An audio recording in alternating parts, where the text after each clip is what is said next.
মেখেলা এখন কেনেকৈ সহজ পদ্ধতিত চিলাব পাৰি তাকে আজি দেখুৱাম। সেইদিনাখনে চাদৰৰ পতি লগোৱা ভিডিঅ'টোত বহুত বেছি মৰম দিছে আৰু কৈ দিছোঁ মই আপোনালোকক, যিসকলে জানে তেওঁলোকে ভিডিঅ'টো স্কিপ কৰিব। যিসকলে নতুনকৈ শিকি আছে মেচিন চলোৱা লগতে কাপোৰ চিলোৱা তেওঁলোকৰ বাবে এই ভিডিঅ'টো শ্বেয়াৰ কৰিব যাতে সকলোৱে উপকৃত হ'ব পাৰে। এয়া প্ৰথমতে মেখেলাখন ভাল চাইডৰ পৰা আমি সমানত কাটি ল'ব। আপোনালোকে দুয়োখন মেখেলা কাটি লৈ পেলাই এনেকৈ চাইডটো ভাল চাইডৰ পৰা চিলাই ল'ব, তেতিয়া ফিনিচিং ভাল হয়। আৰু মূৰেৰে মাৰিব, বহুত বেছি আঁতৰত নামাৰিব, কাৰণ যিহেতুকে আমাৰ দুটা চিলাই হৈ যাব। যদিহে মানে আহল বহল হয় মানুহগৰাকী ওখ পাখ, তেতিয়া ঠেক হৈ যাব নহয়। গতিকে মূৰেৰে এনেকৈ ভাল চাইডৰ পৰা চিলাইটো মাৰি ল'ব। মই পিছতহে কাটি দিওঁ, তাৰমানে প্ৰথমতে মই চিলাইটো মাৰি লওঁ, নহ'লে অগা দেৱা হোৱা চান্স এটা থাকে। সেইবাবে মই এনেকৈ প্ৰথমতে চিলাই লৈ পেলাই তেতিয়া সোঁ মাজত পৰি যায় ধুনীয়াকে, আৰু অগা দেৱা হোৱাৰ কোনো কথাই নাহে। এয়া দেখিছেনে? নহ'লে বহুতে আগতে কাটি লয়, সমানকৈ কাটিলেও কেতিয়াবা কি হৈ যায়, চিলোৱাৰ পিছত অসমানৰ নিচিনা হৈ যায়। কিন্তু এনেকৈ যেতিয়া মানে প্ৰথমতে চিলাই লোৱা যায় চাইডটো, তাৰপিছত কাটি দিলে আৰু কোনো ধৰণৰ অসমান নহয়। এয়া চাই যাওকচোন, আৰু একেবাৰে সহজ পদ্ধতিত মই শিকাম।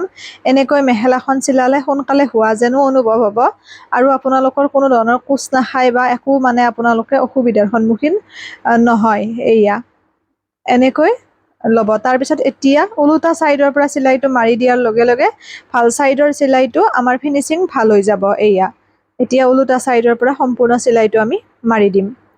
এনেকৈ আপোনালোকে আগতে চিলাইছিলে জনাবচোন, যদি কিবা বেলেগ পদ্ধতিত চিলাইছিল সেয়াও জনাব। ময়ো আপোনালোকৰ পৰা যথেষ্টখিনি শিকিছোঁ। এয়া এনেদৰে ধুনীয়াকৈ চিলাইটো ওলোটা চাইডৰ পৰা আপোনালোকে মাৰি দিব। একেবাৰে আচলতে সহজ হয়, যদিহে আমি বস্তুখিনি ভালকৈ মানে চিলাওঁ, তেতিয়াহ'লে ইমান জটিলতা নাই কোনো ক্ষেত্ৰতে। এনেকৈ চাই গ'লে বুজি পাব আপোনালোকে। এয়া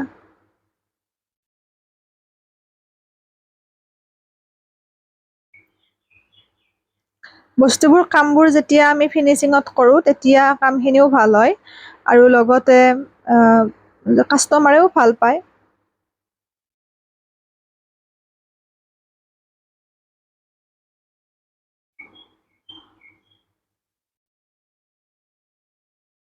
এয়া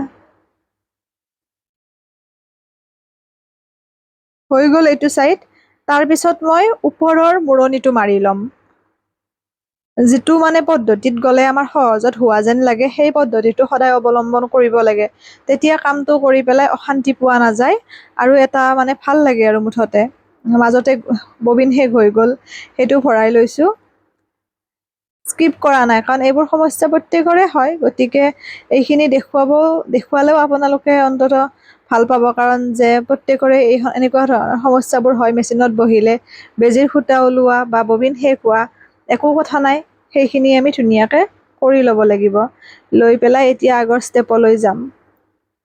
চাব, আচলতে মেচিনটো বা চিলোৱা কামটো প্ৰত্যেকে জনাটো জৰুৰী, কাৰণ নিজৰ কাপোৰে ধৰি লওক, কুৰ্তি পিন্ধিলেও কুৰ্তিটো অকণমান ফিটিং কৰাৰ ক্ষেত্ৰত বা ব্লাউজটো অকণমান ফিটিং কৰাৰ ক্ষেত্ৰত পটককৈ বেলেগৰ তাত নিব লাগে, হয়নে? এয়া ওপৰৰ এইটো আমি মূৰণিটো মাৰি ল'ম। এতিয়া একেবাৰে মই সহজভাৱে শিকাম, আৰু বহুত মৰম দিছে আপোনালোকে ইতিমধ্যে মোৰ ভিডিঅ'সমূহত। অনলাইন কাটিং ক্লাছ আকৌ 10 জুনৰ পৰা আৰম্ভ হ'ব। বহুতে মোক কলো কৰি আছে, মই ৰেচপণ্ড কৰিব পৰা নাই। মই কল বেক কৰিম সকলোকে, কাৰণ এই দুদিন মই অকণমান ব্যস্ত আছোঁ। এয়া এনেকৈ গোটেই সম্পূৰ্ণ চিলাইটো মাৰি ল'ব ওপৰৰ। এয়া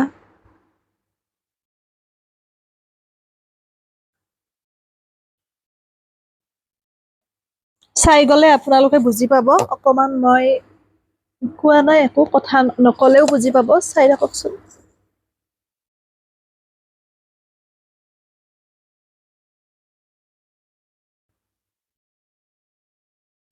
এনেকৈ সম্পূৰ্ণ মূৰণিটো মাৰি ল'ম।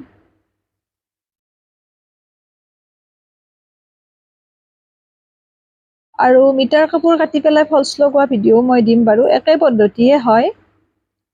কাৰণ কেতিয়াবা পাটৰ কাপোৰবোৰত বেছি ফুল থাকিলে মেখেলাত আমি অলপ বেছিকৈ মাৰি দিব লাগেতো ফুলখিনি ঢাকি পেলাই। এয়া হৈ গ'ল। এতিয়া আমাৰ তলৰ কামটো যিখিনি অগা দেৱা অকমান মই সেইখিনি সমানকে লৈছো। তাৰপিছত ইয়াতে মই ফলছ লগাম। ফলছটো প্ৰথমতে ইয়াতো ফিনিচিং কৰাই থাকে ফলছটোত, গতিকে মৰণি দিয়াৰ কথাটো নাহে। এনেকৈ ওপৰেৰে মই ধুনীয়াকে চিলাই যাম গোটেই ফলছটো একেধৰণে।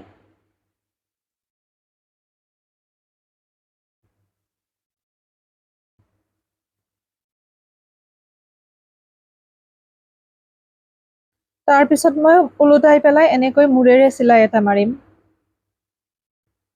দেখাৰ দৰে আপোনালোকে।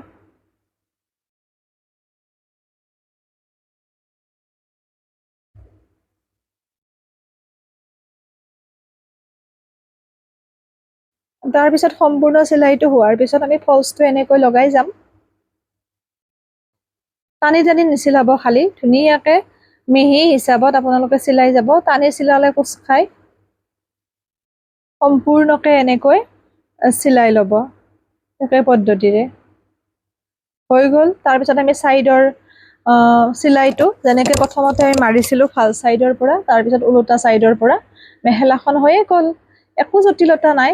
এইদৰে চিলাবচোন, খুব ধুনীয়া ফিনিচিং হ'ব। সকলো কাপোৰ চিলাব পাৰি, পাটৰ পৰা মুগাৰ পৰা আদি কৰি এই পদ্ধতিৰে চিলালে ইয়াত কোনো ধৰণৰ মানে অসুবিধা নহয়। দেখিছেনে? তেনেকে কটাৰ কাৰণে অকমানো অগা দেৱা হোৱা নাই। কিন্তু যদি আমি চিলাই নলৈ পেলাই কাটো তেতিয়া অলপ অগা দেৱা হোৱা চান্স এটা থাকে। এনেকৈ হ'ল। এতিয়া ওলোটাই দি পুনৰ ফিনিচিং চিলাইটো মই মাৰি দিম।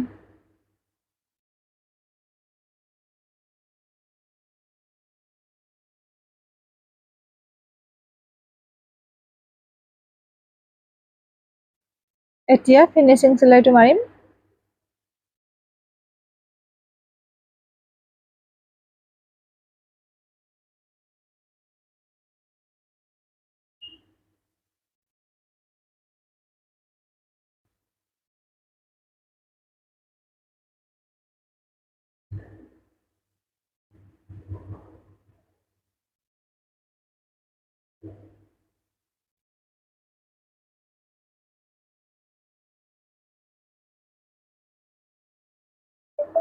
এনেকৈ সম্পূৰ্ণ ফিনিচিং চিলাইটো মাৰিব।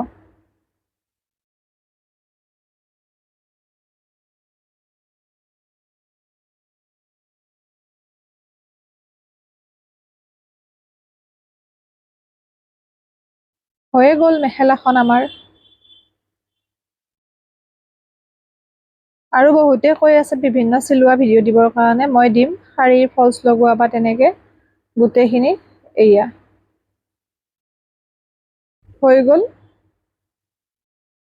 পুনৰ নতুন ভিডিঅ'টিৰে আপোনালোকক লগ পাম। সকলো ভালে থাকিব, সুস্থ থাকিব, হাঁহি থাকিব আৰু এনেকৈ চিলাই নে জনাব। এয়া।